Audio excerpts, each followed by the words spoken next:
Richard Pritzlaff. I was hoping he wouldn't notice his shirt, so he just turned around. This is actually the introduction of Richard. You see the buffalo, it's a Biophilia Foundation. Richard is the president of the Biophilia Foundation. He has been since 1999. And before 1999, he was involved in raising money to recapture private land for preservation. In fact, in my neck of the woods, he was involved in between 93 and 2002 in raising the money to recapture 60,000 acres of land in Chesapeake watershed. So Richard's passion has been preserving private land.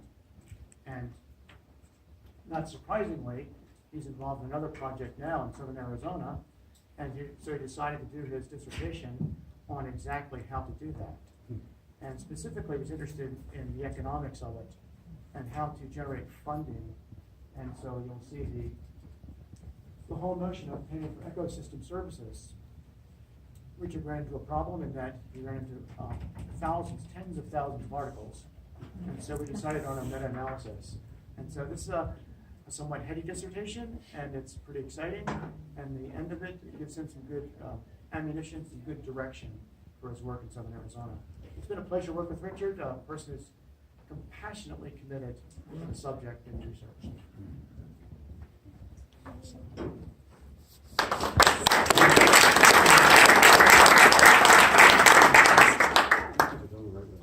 Okay. Thanks, Lauren. Is this working? Yes. No. Uh-oh. You can take that microphone.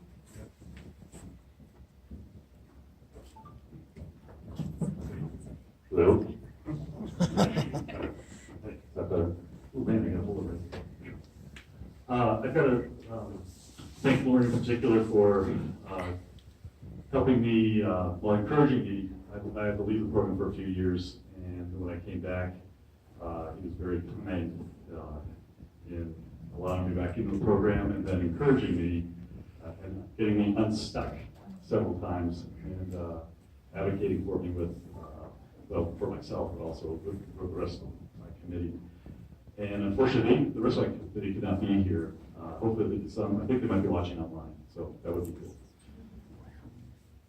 Let's see. Okay, so it's Friday afternoon.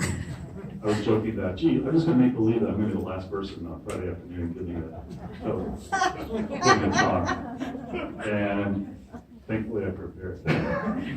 Yeah. But you guys don't look this bad. I hope you don't look this bad while I'm done. We'll see. Okay, so let's break this down a little bit. How many people are familiar with ecosystem services? Okay, good. So ecosystem services are just the services that nature provides us, like clean air, clean water, healthy soils, all the things that we and all the other critters on the planet need to survive. And payment for ecosystem services is simply a mechanism by which you can finance the restoration of degraded habitats or degraded ecosystems to provide enhanced ecosystem services. So, whoops, let me go back, hang on. And then I've always been very interested in, we'll get into this, community-based PES. I'm going to use PES for payments for ecosystem services and ES for ecosystem services. So then, what do I mean by successful? And what I mean by successful is first, and very importantly, they have to conserve biodiversity. And for their success, really in terms of longevity and persistence, they need to be able to produce local economic benefits. And again, for longevity and success, they need to create attitudinal behavioral changes, really in terms of how a community values and then manages its natural resources. And that is what, in the long run, creates more sustainable economic opportunities and enhances livelihoods, even in the face, one can hope, and it should, even in the face of changing climate.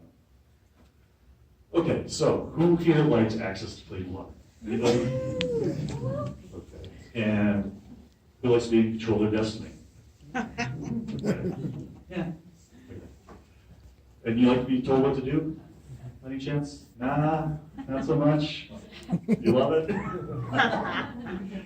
Okay, and that's why top-down regulation, which is how, at least in this country and many countries, protection of natural resources is kind of accomplished.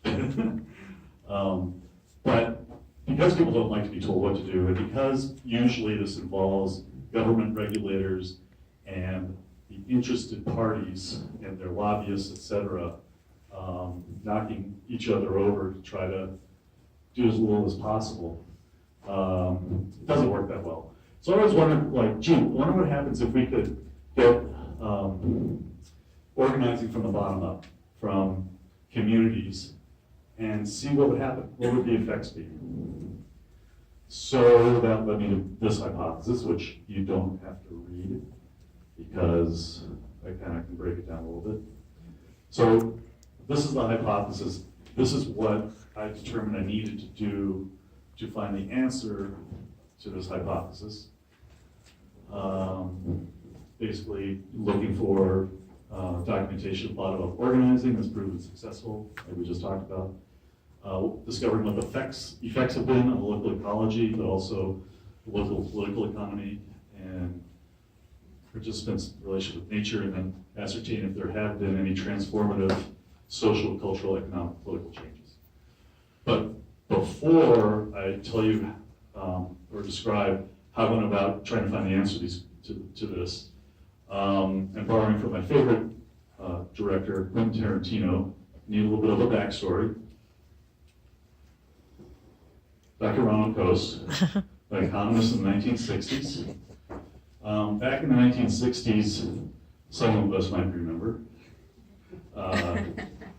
our modern economy really started to kick in, and there was everybody, literally everybody, started to notice that, gee, the air is getting really polluted. The Cuyahoga just burst into flames. All kinds of problems.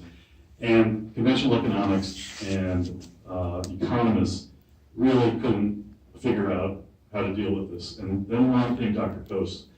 And he showed that if you can ascertain property rights, in other words, who did this, and they have to pay for it, that in fact you can solve this problem through market mechanisms, which maybe, but we'll talk about that some more too. So at any rate, part of the legacy of Dr. Coase's work was that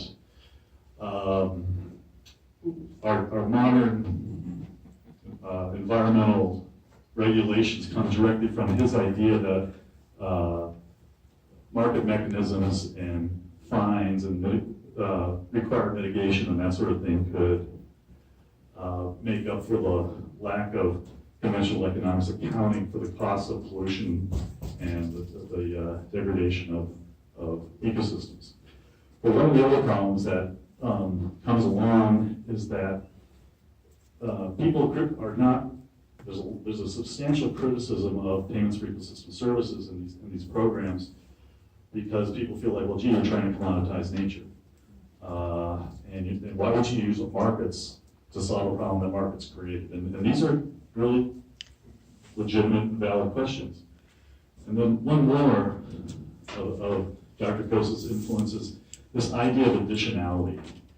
And additionality comes from the idea that certain ecosystem services are naturally, even in degraded ecosystems, are naturally going to be provided anyway. So you don't want to pay for what's being provided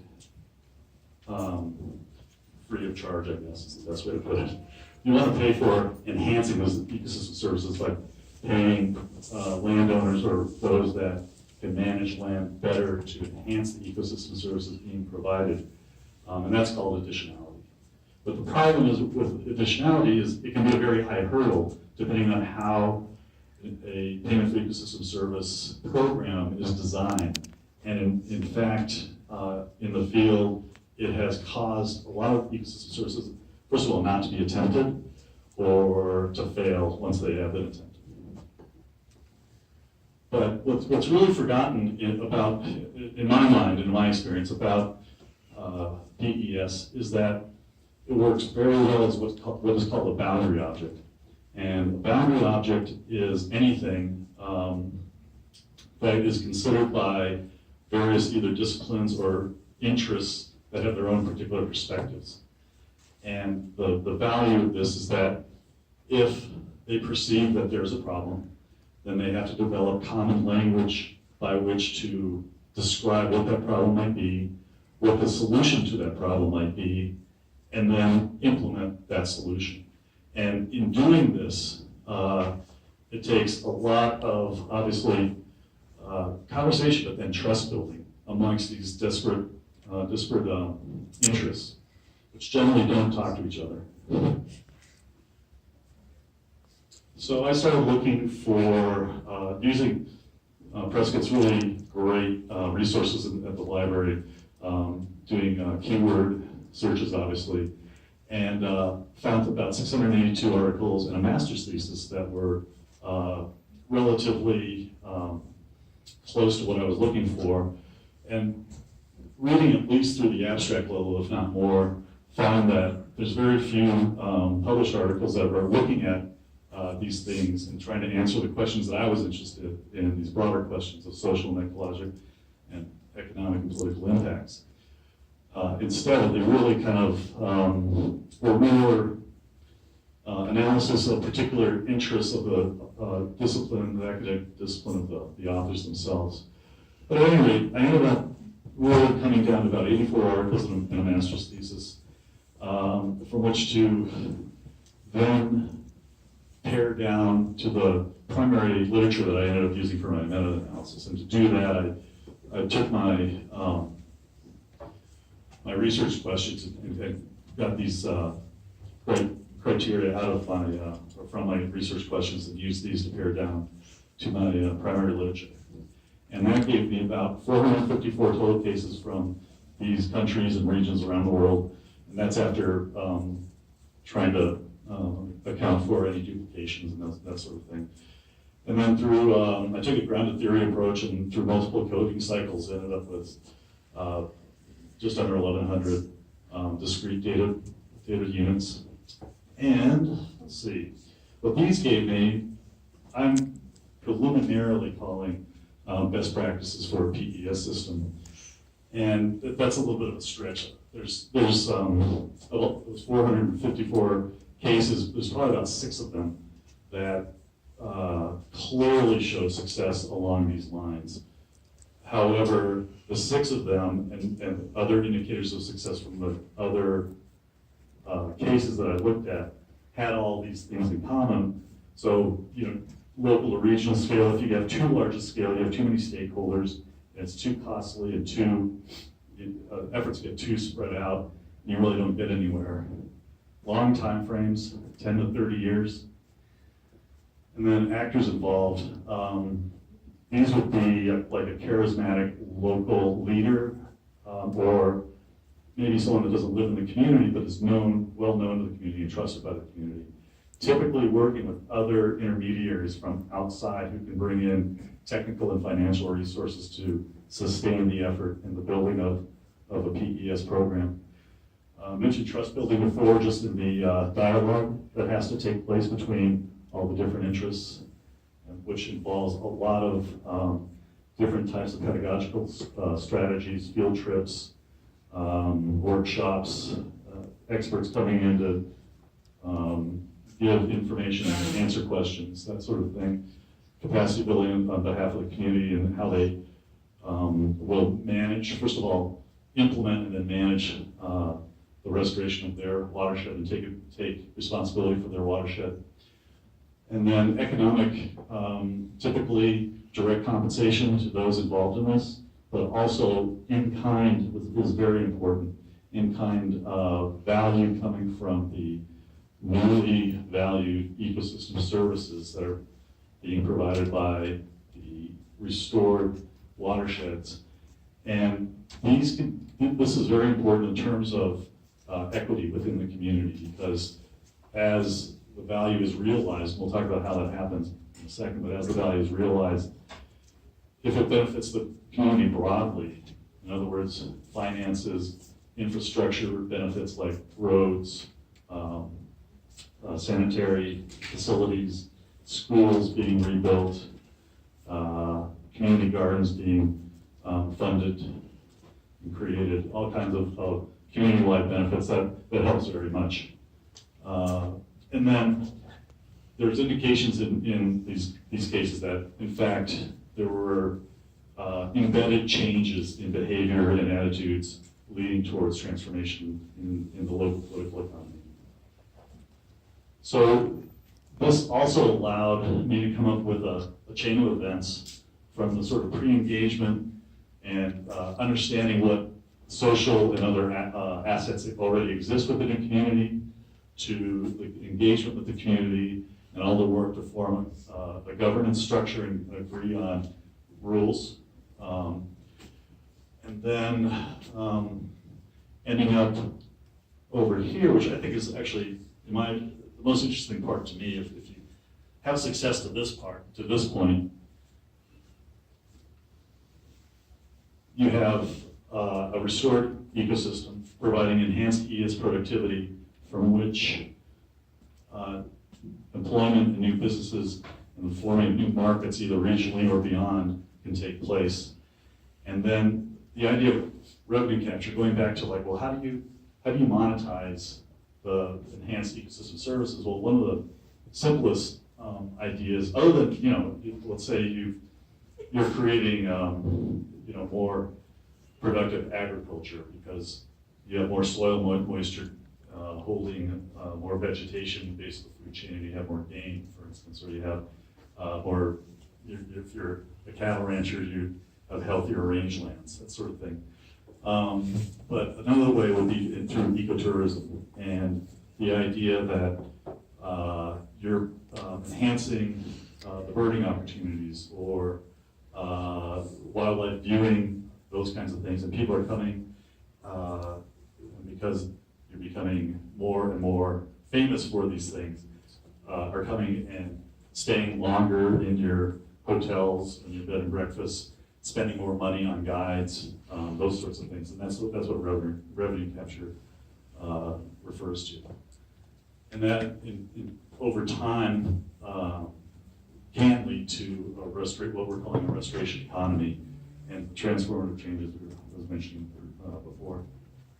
So it turns out that perhaps Coase wasn't necessarily wrong in that additionality can happen, but the literature is saying that it shouldn't be the most important first thing you do. The most important first thing you do is get a community together and have them decide, do we have a problem, and if so, what are we going to do about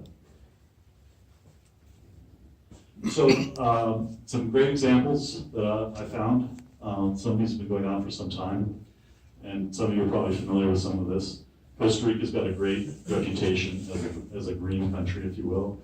A lot of it happened because of a PES program that they began to institute in 1996. And they spent about $200 million as of 2013, as you see. Costa Rica back in the early 90s was losing its forest cover. Like a lot of countries, slash and burn agriculture was occurring. And the government put in place several policies, one of which was this PESP. And from 97 to 2005, forest cover went from 42% to 53%. 5 of that 11% is directly attributable to PESP. And the types of forestry that landowners could sign up for to provide additional ecosystem services by protecting and conserving and reforestation are these different types of management. Let's see. So the Costa Rica program, of course, it's been very well studied. There are quite a bit of criticism about its low additionality, which has started with low additionality. A lot of people scared themselves, I guess. I'm not so sure I didn't look at exactly what made it possible for landowners to decide to conserve their forests and not cut them down. But at any rate, at the beginning of the program, certainly it's pointed out that a lot of landowners would have protected their forests anyway. But in the long run, the program has proved to be quite popular, and additionality has been increasing as there's more and more participation in forestry, better forestry and forest management. Unfortunately, it hasn't helped the poor as much as been hoped because of the limitations of land ownership by the poor. But as we'll see, well, okay, well, I'll get to a little bit of a mitigation of that. But it has been noted as a good model for the rest of the developing world to look at. And in fact, other countries have developed PESP type programs successfully. The real success of the program, in my mind, based on the literature, and I think the next few slides will show this, that it's changed how Costa Ricans value their forests. They no longer look at them as just a source of wood, but as a source of other important ecosystem services, such as capturing and holding water, rainwater, and filtering it, making it pure. Let's see, we'll get to some of the other ES sources, but it's become a key factor in the modern development of Costa Rica in terms of providing great biodiversity conservation and seeing the potential of carbon sequestration. But these two things, in particular biodiversity and ecotourism, have grown significantly. And I think if you think about Costa Rica, it'd be a great place to go for a vacation and to run around and look at some of the great birding and other aspects of the rainforest that I haven't been there yet. We're spent a lot of time there. I think it's a wonderful place, yeah. So ecotourism actually has grown and become 13% of the national economy, or in terms of employment. And again, in terms of social change or attitudinal behavior changes, Costa Ricans have noted a change in how, in social norms, in terms of how Costa Ricans look at their forests, as I mentioned before, to a very large extent. But also, it's become a source of national pride that generally the international community thinks of Costa Rica as being a green country. And they're very proud that they actually stopped the deforestation that was going on. So the next example is actually partially from the success of the Costa Rican program. And these Ecuadorian water trust funds, I think, come closest to what I would, the kind of model that I think is the most successful, given the hypothesis that I had in terms of something that can persist such that livelihoods and the local economy and therefore additionality and ongoing proper management of ecosystems can occur. Back in the 90s, even before, but Ecuadorians started to realize that they were having water quality and water quantity issues because of agriculture creeping into more and more areas of land that were catchment areas for rainwater and aquifer recharge. And this particular province is as an example, because many provinces in Ecuador now have these trust funds, hired some experts from the Costa Rica program, and they worked for a couple of years to come up with, design a program for this province. And what they came up with was that the Ecuadorian Resource Agency would give a $100,000 one-time contribution, but that the ongoing finance would come from a 2 cents per cubic meter fee on water usage, which would raise $21 million annually. Does anybody see a problem with this, by any chance? There was an objection raised by a lot of farming interests and others that, gee, this is really going to be on the backs of poor farmers. And for that reason, it was rejected. It was also rejected by indigenous groups for the reason that they saw commoditizing of nature as an affront to their cultural heritage and cultural traditions. And in fact, well, I should say that the direct payments were opposed, but they did like the idea of in-kind payments, like I mentioned before, that in fact, if they were going to work to restore their watershed, that they should be compensated for that in some way, some equitable way that would help the whole community. So after that program was rejected, conversations continued. And in fact, the design team eventually turned over project design to the community, responsibility to the community. But they continued to provide technical and financial legal advice as the program took shape. It took about 2 years. In 2008, the project was officially launched, and it has up to through 2015 restored and preserved about 23,000 hectares of land, which is pretty impressive. How they did this also is pretty impressive.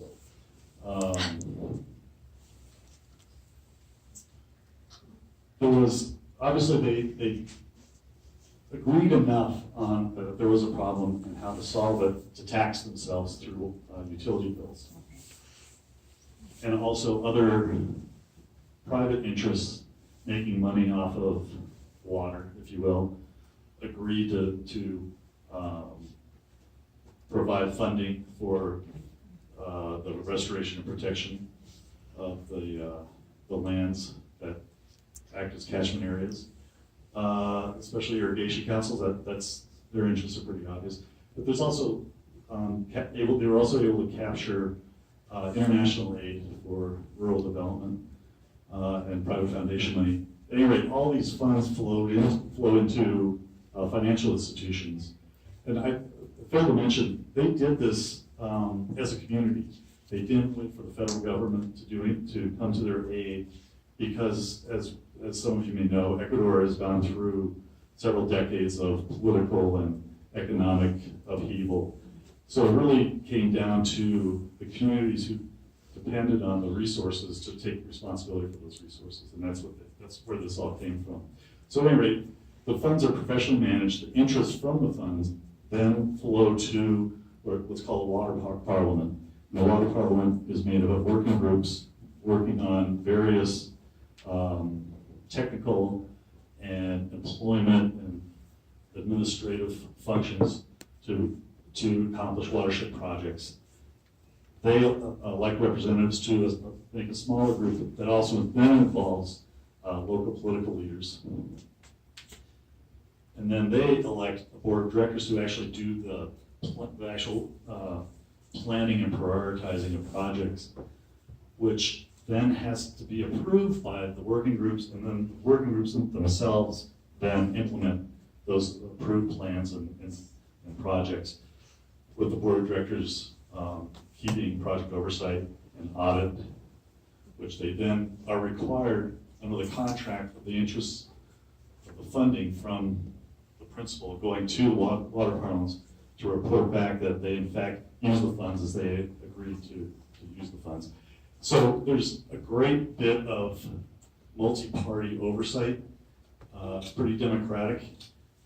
It doesn't depend on government. In some of the provinces, new provincial administration comes in and tried to raid the funds, but they couldn't for a variety of reasons. So it's independent of the problems of political corruption, if you will. So this is really, again, going back over to this part, where these funds have been successful all the way through to indications that, in fact, restoration economy and transformative changes have been embedded in the communities. So again, Coast wasn't wrong, just things were put in the wrong order. And it's not commoditizing nature. That's the fundamental organizing principle. It's community. So thanks. I hope I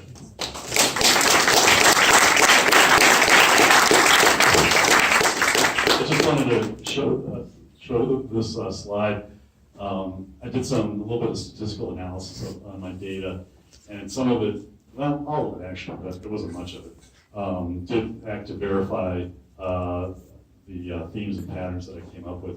So these are probabilities of various categories of coding that I used that would occur next to each other or near each other within a paragraph of all the articles that I used for my primary data. And I don't know if you can see these, the dark lines are probabilities greater than 60%. They go up to like 85%, I think, on a couple of them. But basically, you have welfare, participation, and skills leading into, well, obviously employment's on its own, which I'm not sure why that is, to tell you the truth. It should be probably connected with skills and participation, but at any rate, it does come into economic changes because of implementing the program. So you have primary, secondary, and induced economic changes. And then all of that does lead to direct improvement in the function and management of particular watershed or ecosystems. That was the subject of the article. So let's see. And then for all of you that really want to do some reading, this is a little more detail of the cross-case attributes of success that I found. And whether they're, again, like I say, whether or not they're best practices would take some longitudinal research on the ongoing and then potentially new programs as they come along to see how they do based on these aspects. Thanks.